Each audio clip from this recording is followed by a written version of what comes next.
Bab 431, akhirnya. Nama, bangkitnya dataran hitam penulis. Plus matikan mengatur ulang. Saat kelompok Minos melakukan perjalanan menuju dataran hitam, 3 orang berjalan di daerah pegunungan di kerajaan salju. Di tempat ini, salju menutupi seluruh puncak gunung, dengan hanya beberapa pohon yang sangat tinggi berjauhan di dasar formasi alam tersebut. Saat itu cuaca cukup dingin, sedangkan angin kencang di wilayah ini membuat sensasi panas semakin rendah. Namun ketiga orang ini tidak merasa risih dengan hal seperti itu. Bukan karena mereka bisa mengendalikan suhu dengan sempurna sampai pada titik di mana mereka mengabaikan lingkungan luar, tapi mereka tidak bisa. Tapi karena masing-masing memakai pakaian yang dibuat khusus untuk daerah seperti ini.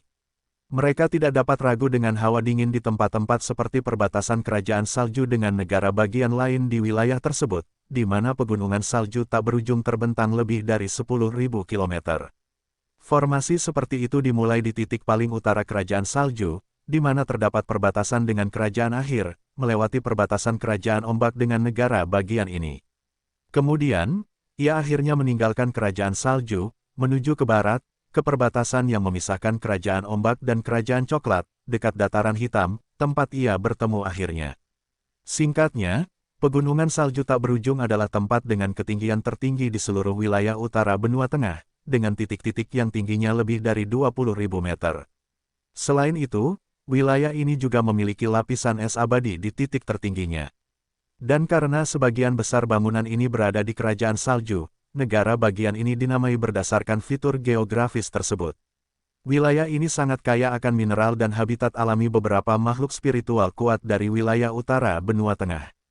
Misalnya, ada monyet intan. Bagaimanapun, di atas 3 binatang yang terlihat seperti beruang, kelompok itu berbicara saat mereka mendaki salah satu bukit pegunungan salju tak berujung di wilayah barat tengah kerajaan salju. Bagaimana pendapat Anda tentang berita ini, Tuan Muda? Apakah benar dia meninggal? Salah satu dari 2 pria yang menemani seorang pemuda berambut hitam bertanya dengan ragu sambil mengingat informasi yang mereka dengar beberapa hari yang lalu. Aku juga terkejut. Kudengar orang ini adalah orang yang sangat tenang, tidak terlibat dalam urusan keluarga kerajaan. Dia bahkan tidak memiliki bakat luar biasa. Mengapa ada orang yang mencoba membunuh orang seperti itu? Pria muda itu berkomentar pada saat yang sama bahwa dia mengusap salah satu tangannya ke tangan lainnya. Mungkin pangeran kedua kerajaan salju terlibat dalam sesuatu yang tidak seharusnya dia lakukan. Sayang sekali baginya. Dari apa yang kudengar, dia dikuliti hidup-hidup, bahkan alat kelaminnya. Yang lain pria yang berada di sisi kanan pemuda itu berkomentar sambil menghela nafas berat.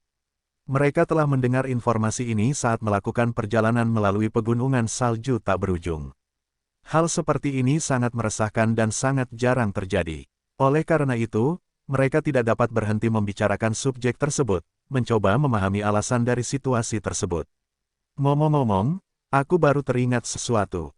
Dalam turnamen spiritual edisi terakhir yang diadakan ini, aku mengetahui bahwa teman dekat pangeran kedua telah berpartisipasi dan mencapai tahap akhir kompetisi. Kata salah satu pengawal, apakah ini ada hubungannya dengan acara seperti itu? Kudengar orang itu ikut serta. Mereka terus berbincang beberapa saat hingga akhirnya mencapai suatu titik di mana sebuah bangunan kayu besar berada.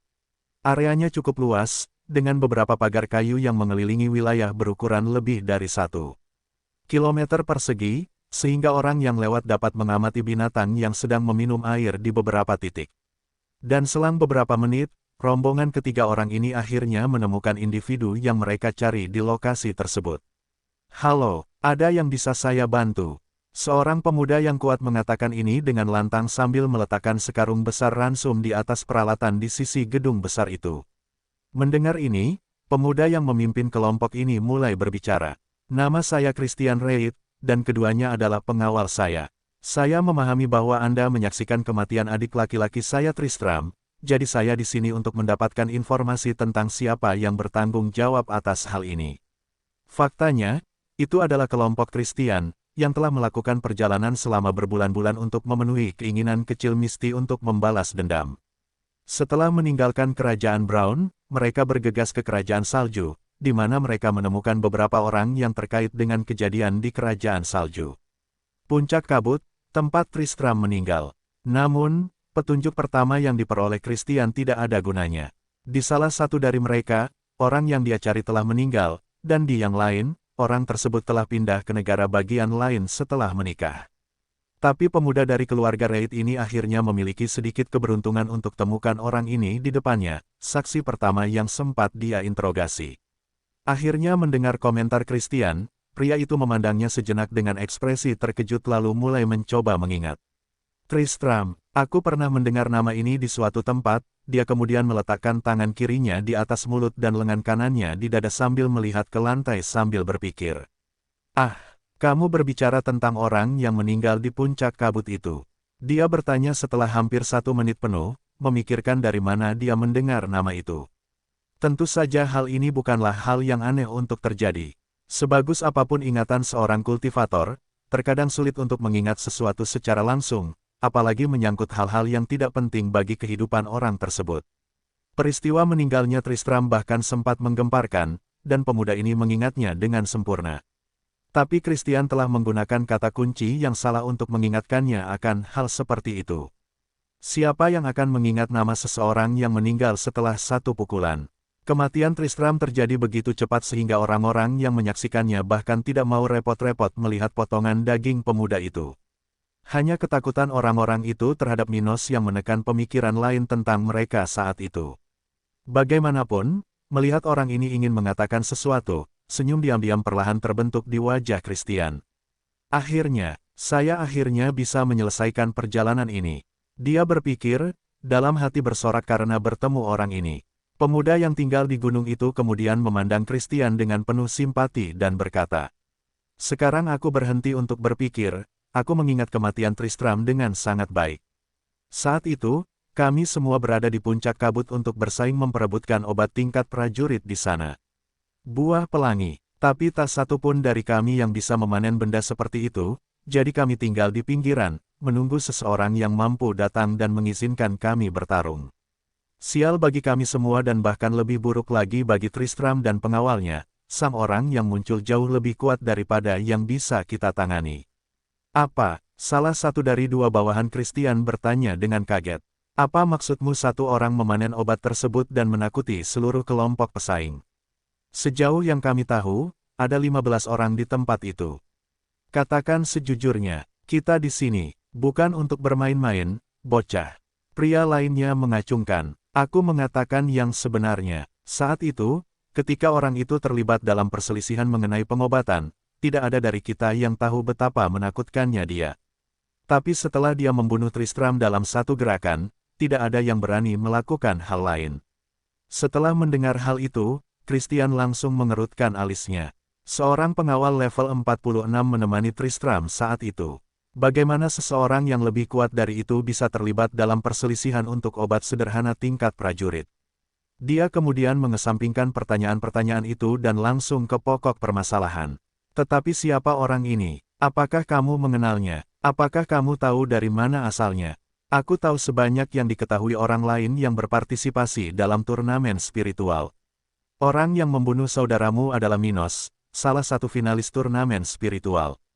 Dia mengatakannya sekaligus sambil merasa kasihan pada orang-orang yang tidak bisa membalas dendam pada orang yang bertanggung jawab atas kematian Tristram.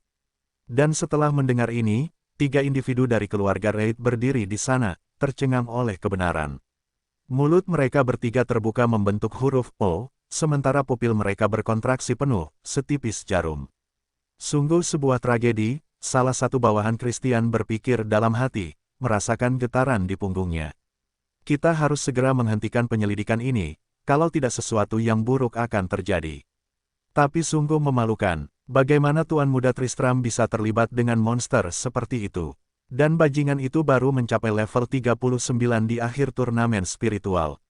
Bayangkan betapa kuatnya dia di masa depan. Pria yang lain merenungkan hal ini, dengan wajahnya yang semakin pucat. Pengawal ini kemudian memandang Christian sejenak dan kemudian memikirkan sesuatu. "Brengsek, akan lebih baik jika kita tidak menemukan apapun. Ini, apakah kamu tidak bercanda? Apakah kamu mengatakan bahwa orang yang mengikat orang level 44 yang hanya seorang kultivator level 39 adalah orang yang membunuh saudaraku?" Christian bertanya tak percaya sambil mengepalkan tinjunya seolah mencoba kembali ke dunia nyata. Pemuda asli kerajaan salju itu kemudian menggelengkan kepalanya sebagai penyangkalan dan berkata, "Maaf, tapi itulah kenyataannya. Pada saat itu, Minos baru berada di level 37, dan tak satu pun dari kita, termasuk Tristram, yang mengetahui kekuatan mengerikan orang itu. Dan rekannya sekuat raja spiritual, meskipun dia hanya berada di level 46. Karena itu, baik Tristram maupun pengawalnya tidak punya kesempatan, apalagi kita semua." Dia menceritakan sambil mengingat kembali kejadian yang terjadi saat itu di benaknya. "Aku ingin tahu seberapa kuat orang itu sekarang." Dan setelah mendengar konfirmasi seperti itu, Christian mau tidak mau mengambil langkah mundur dan memikirkan kembali semua yang telah dia lakukan untuk misi ini. Dia tidak peduli dengan kematian orang yang bertanggung jawab atas kematian adiknya. Sial, orang seperti itu telah banyak membantunya. Tapi akan jauh lebih baik bagi tuan muda ini jika dia bisa membalas kematian saudaranya dan memenangkan hati janda itu. Namun, sekarang hal seperti itu menjadi sangat mustahil. Tapi tidak hanya itu, kini dia juga merasakan ketakutan tersendiri di dalam dirinya.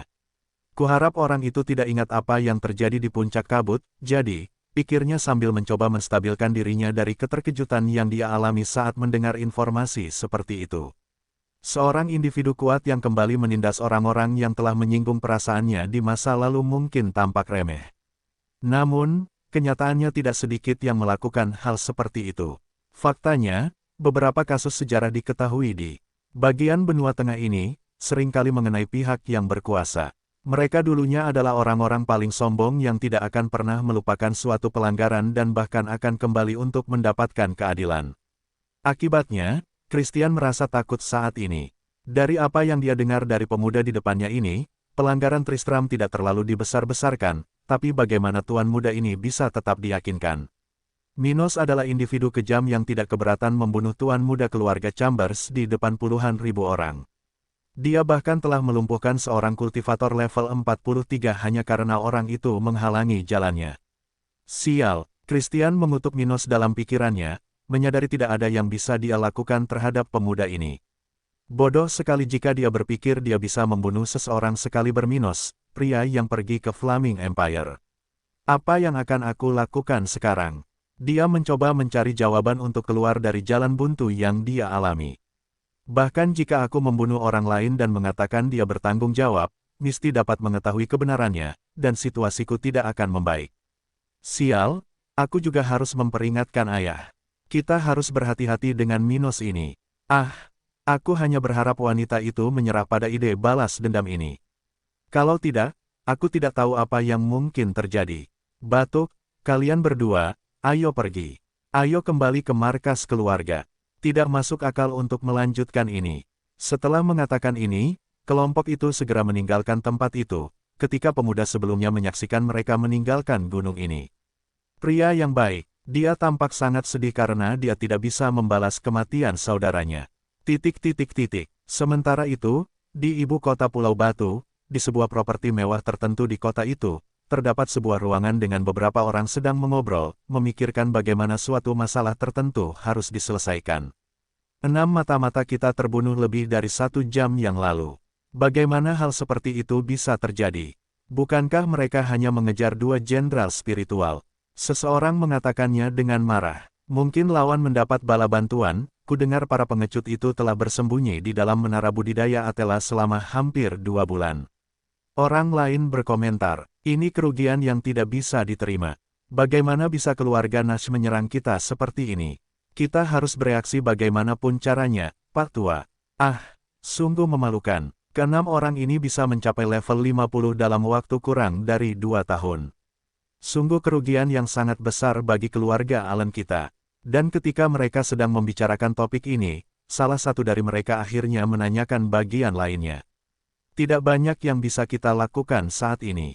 Tapi bagaimana dengan kapal keluarga Nash yang datang dan pergi dari pulau di selatan negara bagian kita? Apakah kita sudah bisa mengidentifikasi kemana tujuan mereka? Mendengar ini, salah satu pria tua di tempat itu menggelengkan kepalanya sebagai penyangkalan dan berkata, "Tidak, ada beberapa kapal yang sedang membuat lintasan menuju lokasi itu. Akibatnya, Kita mungkin membutuhkan waktu lebih dari 1 tahun untuk mencapai sumber-sumber daya tersebut. Pak, sedih. Jika kita tidak bisa mengidentifikasi siapa pasangan keluarga Nash ini atau mencuri barang ini dari wanita jalan kecil itu, kita tidak bisa membiarkan ini terus berlanjut. Penatua ketiga benar. Saya sarankan kita mulai bernegosiasi dengan kelompok bajak laut. Mereka dapat melakukan banyak pekerjaan kotor tanpa kita harus mempertaruhkan kapal dan personel kita. Kami akan menenggelamkan kapal keluarga Nash dan sebisa mungkin mengganggu bisnis mereka. Mendengar komentar tersebut, seorang lelaki tua botak yang selama ini diam di tempat itu akhirnya mengatakan sesuatu. Oke, ayo kita lakukan seperti ini. Misalkan kita tidak bisa bernegosiasi dengan organisasi di balik produk yang dijual gadis itu. Kalau begitu, kita akan menyabot bisnis mereka di Pulau Batu. Hubungi kelompok bajak laut Kerajaan Ombak, beritahu mereka bahwa kami ingin menandatangani kesepakatan paling lama dalam waktu 1 tahun. Jika gadis itu mengira kita akan mengawasi semua yang dia lakukan dengan diam-diam, maka dia idiot. Jika dia dan keluarga Nash berpikir mereka bisa tumbuh dengan lancar, kami akan menunjukkan kepada mereka mengapa mereka kehilangan kesepakatan dengan Kerajaan Rossi. Tetua tertinggi keluarga Allen mengatakan ini dengan tegas, dengan ekspresi tegas di wajahnya. Kekuatan ekonomi tidak menyukai perang karena risikonya selalu terlalu besar, dan bahkan jika ada peluang pertumbuhan yang tidak menentu, hal yang sama bisa terjadi sebaliknya. Dan semakin tinggi kenaikannya, semakin tinggi pula penurunannya. Akibatnya, akan sulit bagi negara-negara besar untuk pulih dari pukulan fatal dalam perang yang akan terjadi. Karena itu, keluarga-keluarga ini tidak menyukai perang sembarangan. Namun, dari sudut pandang organisasi dagang ini, mereka akan melawan atau diambil alih seluruhnya oleh keluarga Nash dalam beberapa dekade. Dan dalam situasi ini, perang sangat bermanfaat, karena mereka dapat membalikkan skenario buruk yang mengelilingi mereka. Bicaralah dengan rekan-rekan kami. Kami akan meningkatkan pasokan produk-produk tertentu secara internal dan menurunkan nilai barang-barang utama yang dijual oleh keluarga Nash. Akhirnya, pertemuan ini berlanjut untuk beberapa saat, yang sangat penting untuk tindakan-tindakan berikut ini, keluarga Allen melawan keluarga Allen. Banyak hal telah diputuskan, tapi pada dasarnya, kekuatan ini memulai perang dagang melawan organisasi yang menjual sumber daya dataran hitam. Maka, waktu berlalu dengan cepat dan 15 bulan berlalu dengan cepat. Pada saat ini, dua orang sedang bertarung di tempat di mana panggung pertarungan kerajaan tata ruang berada. Di antara dua orang ini, salah satunya adalah seorang wanita berambut pirang yang mengenakan baju besi perak. Yang lainnya adalah pria bertelanjang dada, berotot dan tangannya bersinar merah. Kekuatan, pria itu kemudian meninju udara dengan keras, melenturkan sebagian besar tubuhnya, sambil mencoba melepaskan kekuatan sebanyak mungkin dalam serangan ini. Lalu, dengan cepat, dia menciptakan aliran udara kuat yang diarahkan ke dada wanita itu. Namun, perbedaan kekuatan antara keduanya tidaklah sedikit. Pria ini berusaha sekuat tenaga untuk memukul lawannya untuk pertama kalinya dalam pertarungan yang sudah berlangsung lebih dari 5 menit ini. Dan seperti yang diharapkan, sekali lagi, wanita pirang itu berhasil menghindari serangan pria ini. Kamu sangat mengandalkan kemampuan bawaanmu, Elmer. Kalau terus begini, kamu tidak akan pernah bisa mengalahkan lawan lebih cepat darimu. Dia berkata sambil tersenyum, sebelum berlari ke arah pria itu. Dan ketika dia hanya berjarak 3 meter dari pria yang basah kuyup itu, dia mengayunkan kakinya ke udara hingga mendaratkan tendangan keras ke dada lawannya. Kekuatan, dia menjerit kesakitan sambil meludahkan darah dan terlempar dari panggung itu. Wanita pirang itu lalu tersenyum sekali lagi sambil melihat ke sisi panggung itu, di mana 19 orang lainnya sedang duduk di lantai, memandang ke arahnya. Grim, kamu berikutnya. Dia berkata sambil menunjuk salah satu dari orang-orang itu. Meski kamu baru berada di level 42, skill bawaanmu jauh lebih efektif melawan lawan dengan karakteristikku. Tapi hati-hati, perbedaan level kita tidak sedikit. Oke, setelah itu, ronde pertarungan lainnya segera dimulai di panggung tersebut, di tengah hutan kerajaan tata ruang. Mengenai identitas mereka dan mengapa orang-orang ini ada di tempat ini, itu sangat sederhana. 19 orang ini dan individu yang telah dikalahkan sebelumnya adalah 20 tentara-tentara dataran hitam, yang dipilih untuk pasukan elit. Setelah berbulan-bulan melakukan perjalanan melalui kerajaan ombak, Minos kembali ke dataran hitam. Tak lama setelah itu, persaingan untuk 20 tempat dari skuad ini berlangsung di tentara lokal. Dengan demikian, seperti yang dijanjikan pada iklan sebelumnya, orang-orang yang tergabung dalam kelompok unik ini telah dibawa ke tempat khusus agar mereka bisa bercocok tanam lebih cepat. Dan, tentu saja, masing-masing dari mereka berhak mempelajari teknik tingkat perak. Setelah dibawa ke kerajaan tata ruang, para prajurit ini telah berada di sana selama sekitar 1 tahun. Saat itu, yang terlemah di grup hanya berada di level 40, sedangkan yang terkuat di level 44. Namun, setelah 1 tahun berlatih dengan teknik, sumber daya, dan lokasi yang lebih sesuai, orang-orang ini telah meningkatkan kekuatan mereka secara signifikan. Hasilnya, yang terlemah kini berada di level 42, sedangkan yang terkuat berada di level 46. Di antara individu yang paling menonjol dalam kelompok ini adalah Sersan Peter, level 45, Pike, level 46, Robin, level 45, Barbara, level 46. Mereka semua berhasil bergabung dengan pasukan elit melalui seleksi dan sangat senang dengan perkembangan mereka di tim. Kerajaan Tata Ruang, dengan teknik tingkat perak dan level mereka saat ini, sebagian besar dari kelompok 20 jenderal spiritual ini sudah begitu kuat sehingga mereka bisa bertarung melawan raja spiritual standar di level 50. Tentu saja, sebagian besar dari mereka paling banyak bisa memperebutkan hasil imbang. Tetap saja, individu seperti Pike dan Barbara sudah memiliki kemampuan penuh untuk menang dan bahkan membunuh lawan level 50 yang umum. Bagaimanapun, orang yang bertukar tangan dengan para prajurit ini pada saat itu tidak lain adalah Elena muda, yang juga memutuskan untuk bergabung dengan pasukan Minos setelah tinggal di kota kering selama hampir setahun, selama perjalanan penguasa setempat. Sekembalinya pemuda ini, dia memutuskan untuk mengizinkan pengawalnya, Ernest, untuk bergabung dengan pasukan Minos sementara dia melakukan hal yang sama. Elena ingin berkembang menjadi seorang pejuang yang perkasa, dan setelah melihat potensi lokasi ini dari dekat, dia menyadari bahwa ini adalah lingkungan yang ideal baginya untuk melakukannya. Karena itu, dia memutuskan untuk tinggal di wilayah ini, bahkan setelah Ellen kembali ke Pulau Batu lebih dari 10 bulan yang lalu. Akhirnya, setelah menghabiskan berbulan-bulan di pasukan Minos, Elena telah mencapai level 49 dan menjadi salah satu instruktur pasukan elit. Selain dia, orang lain juga terkait dengan pengajaran para prajurit elit ini. Di antaranya adalah Eda yang sudah mencapai level 51, Edward, level 51, Ernest, level 50. Tepat sebelum Ellen kembali ke Pulau Batu, dia telah memberi wewenang kepada Edward untuk bergabung dengan tentara lokal. Saat itu, Minos juga sempat memberikan penawaran yang sama kepada remaja putri dari keluarga Nash itu. Namun, dia menolak. Sebagai pedagang, Ellen bisa mendapatkan jutaan kristal dengan berbisnis dengan Minos. Sebaliknya, sebagai seorang bawahan, dia paling tidak harus melihat kristal-kristal itu diberikan kepada keluarga Nash dan bukan kepada dirinya sendiri. Dan meskipun gagasan itu tidak terlalu buruk, dan entah bagaimana Minos tidak menawarkan sesuatu yang akan memberikannya kepada keluarga Nash, batasi dia, Ellen menikmati menjadi pedagang. Dia telah mempelajari teknik yang berfokus pada pertarungan, tapi dia tidak suka bertarung. Untuk itu, dan juga karena faktor finansial, Ellen sempat menolak tawaran Minos. Tapi Ellen tidak berpikir dia akan kehilangan terlalu banyak dari itu. Dia sendiri sudah berkultivasi ke level 49 sebelum meninggalkan kota kering 10 bulan yang lalu. Dia yakin akan segera naik ke tahap berikutnya. Keluarga Nash-nya memiliki teknik budidaya tingkat perak, dan karena itu, dia merasa bisa maju semudah tentara Minos yang melatih teknik dengan pangkat yang sama.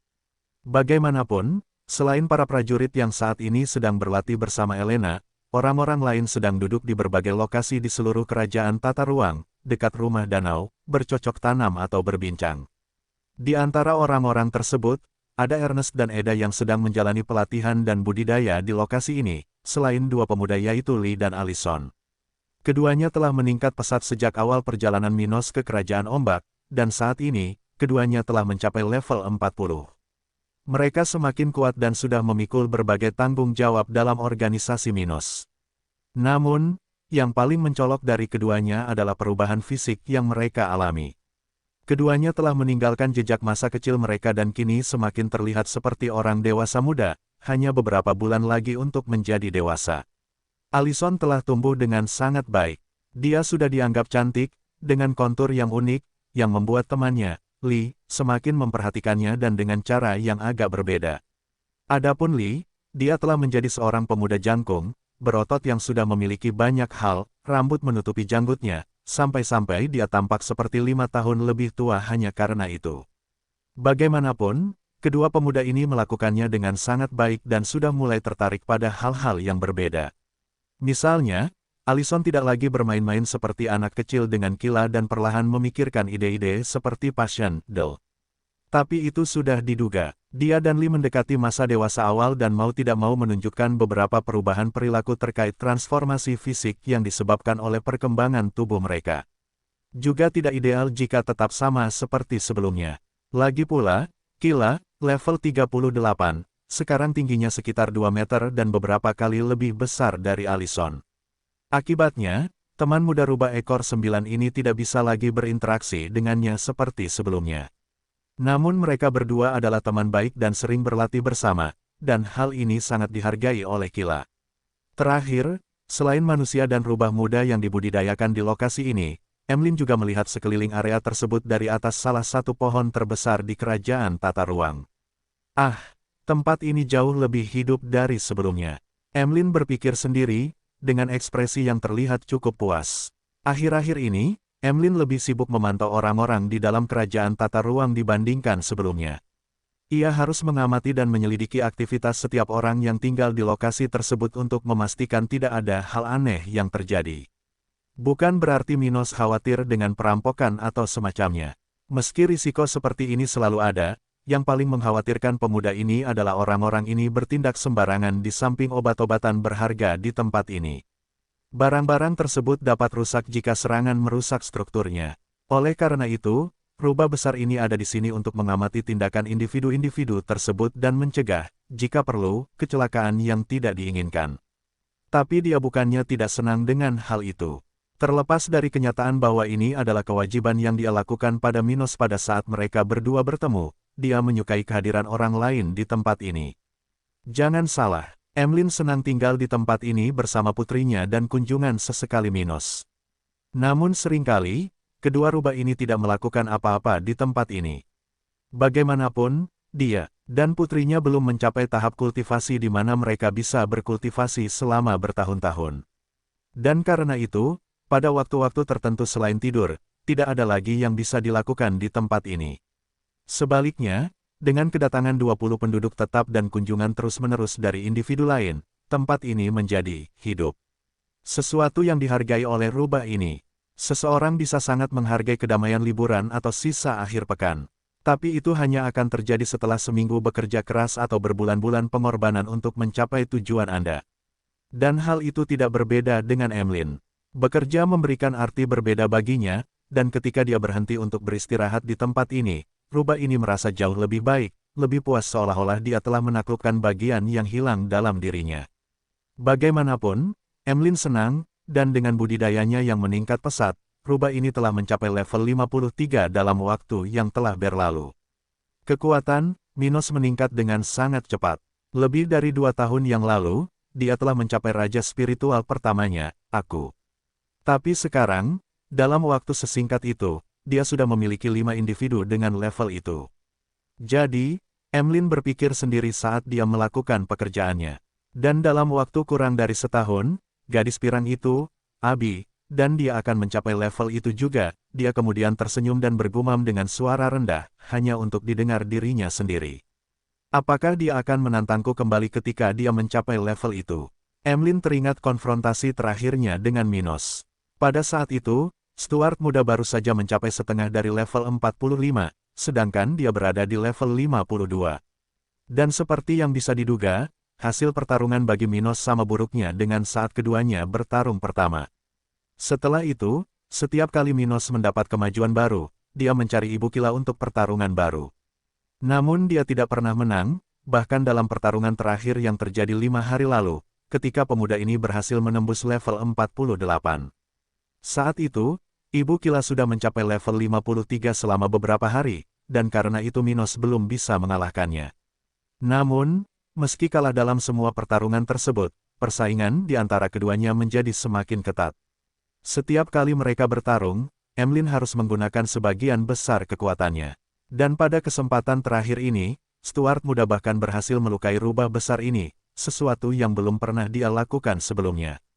Ah, kalau bukan karena kaki yang hilang ini, bahkan ketika dia mencapai level 50, aku masih bisa mengalahkannya sekali lagi, dia bergumam dalam bahasa binatangnya sambil merasa sedikit kecewa.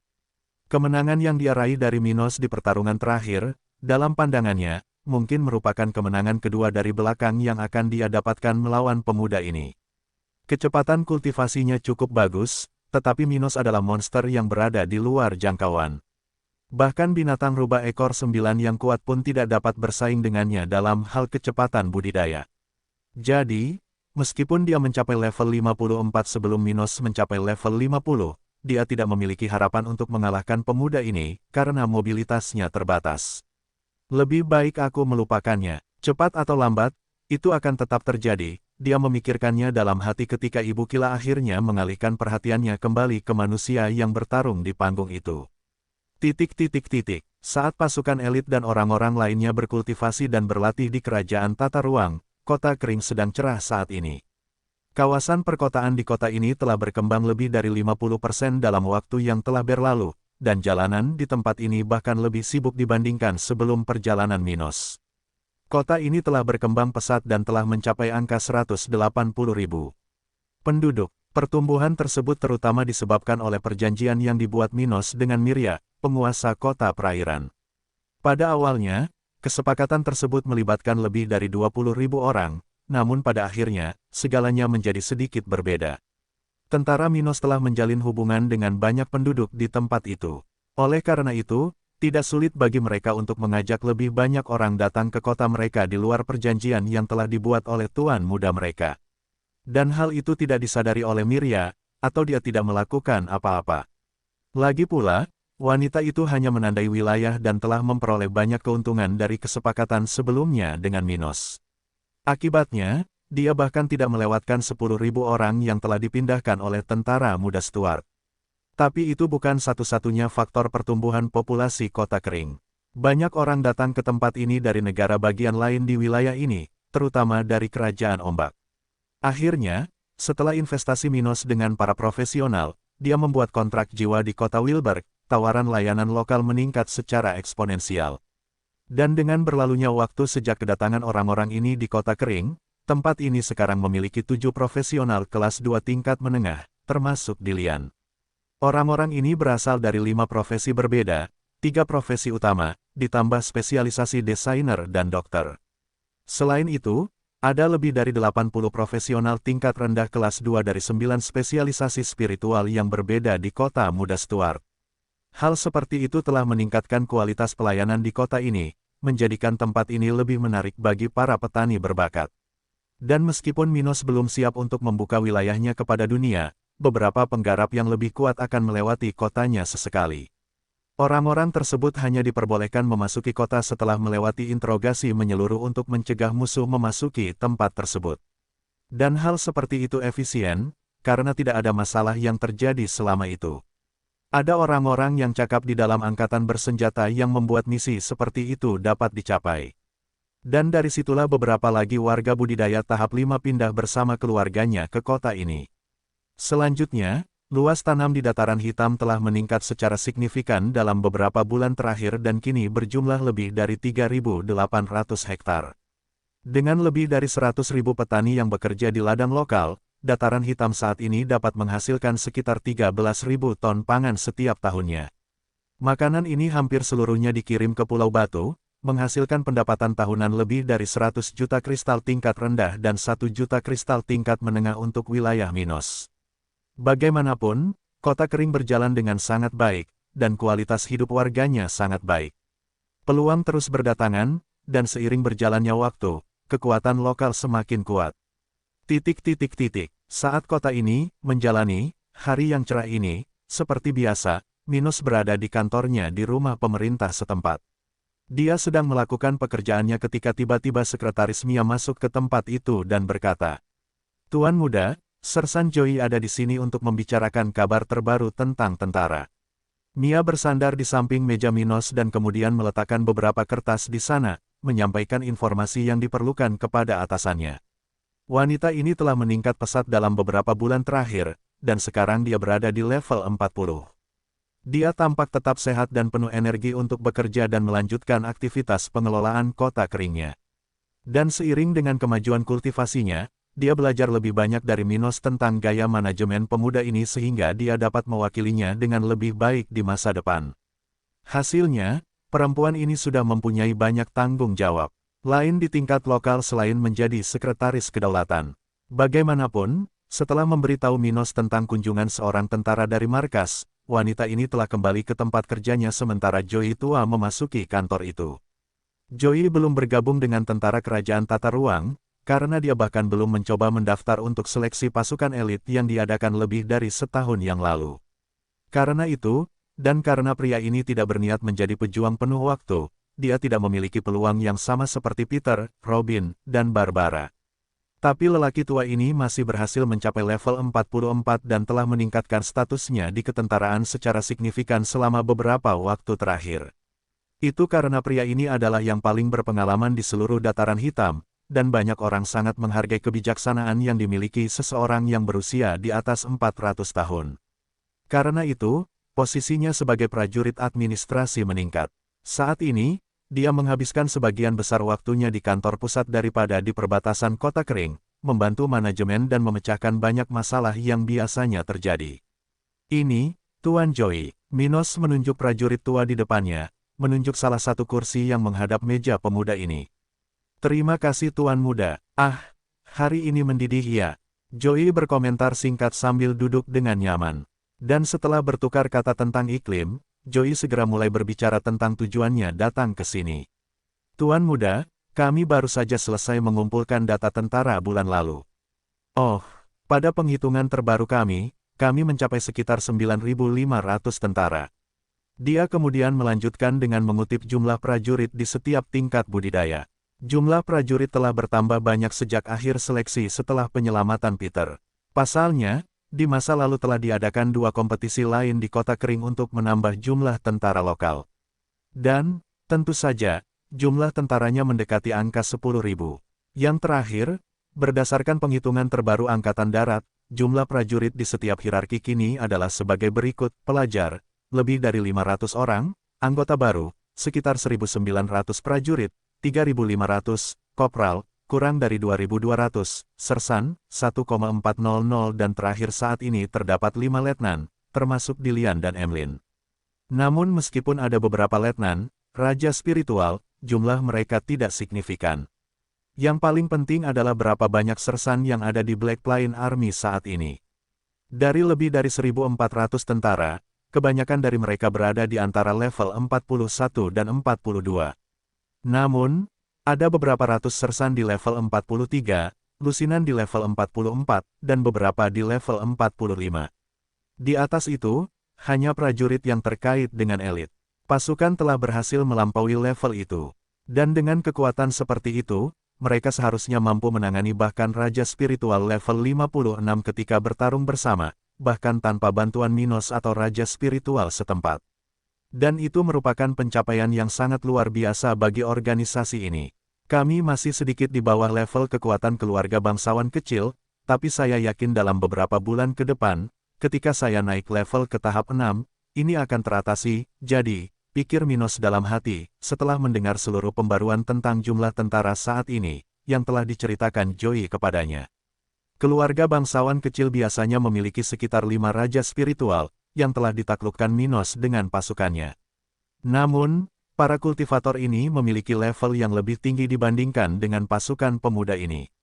Selain itu, jumlah kultivator dari tahap kelima dalam kekuatan ini jauh lebih besar daripada di pasukan dataran hitam. Oleh karena itu, Minos merasa bahwa kekuatan total tentara dataran hitam masih satu langkah di bawah organisasi jenis ini, meskipun mempertimbangkan perbedaan kualitas. Tekniknya, angka-angka ini sesuai dengan rencana kami. Minos berkata pada Joey sambil menggaruk dagunya lalu mengganti topik pembicaraan. Tuan Joey, mulailah membuat persiapan untuk latihan militer berikutnya. Ini akan terjadi setelah saya mencapai level 49, paling lama dalam 4 bulan.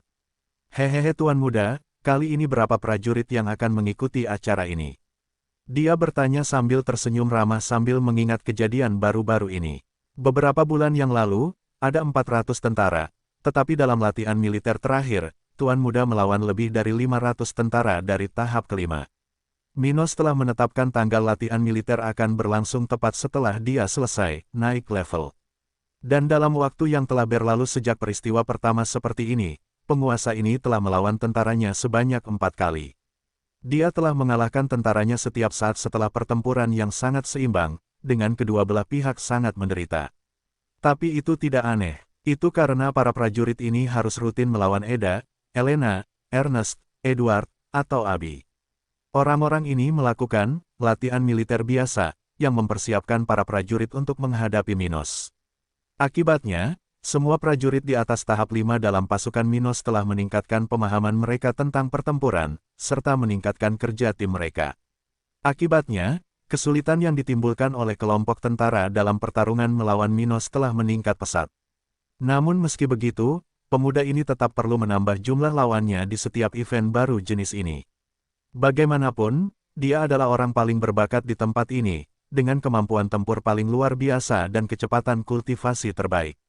Jadi, jika dia tidak menambah jumlah lawan di setiap tes ini, alih-alih menjaga keseimbangan tertentu dalam pertarungan, yang ideal, segalanya akan menjadi semakin mudah baginya. Saya akan melawan 700 lawan lain kali, jawab Minos tanpa terlalu mempedulikannya. Baik Tuan Muda, jawab Joey sambil membuat catatan pada salah satu kertas yang harus ia isi untuk kembali ke markas. Minos kemudian bersantai di kursinya dan bertanya pada prajurit tua di depannya dengan ekspresi cemas di wajahnya. Mengganti topik pembicaraan, apakah kamu punya kabar dari Humbert? Aku mengirimnya 4 bulan lalu ke Kerajaan Ombak untuk mendapatkan obat tingkat raja. Apakah kamu mendapat pesan darinya? Mendengar hal itu, sersan ini segera mengalihkan pandangannya dari kertas yang sedang dia catat lalu tersenyum pada Minos. Iya, Tuan Muda, itu salah satu informasi yang harus saya bawa. Ia kemudian menyerahkan sebuah surat kecil seukuran tangan kepada pemuda di seberang meja sana.